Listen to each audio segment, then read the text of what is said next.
Are you noticing slow internet or apps not refreshing properly? Hello everybody and welcome back to our channel. In today's video, we are going to learn how to turn off low data mode on iPhone. Start by opening Settings app, then tap on Cellular.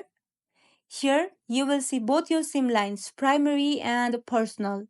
Tap on each one starting with primary and turn off the low data mode.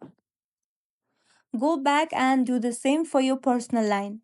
Now, if you're using Wi-Fi and still facing the same issue, head back to the main settings menu, then tap on Wi-Fi and tap on the eye icon next to your connected network and make sure low data mode is turned off there too.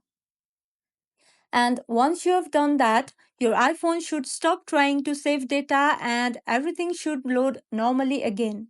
And that's it. That's all for today's video. Thank you all for watching till the very end and stay tuned for our next upload.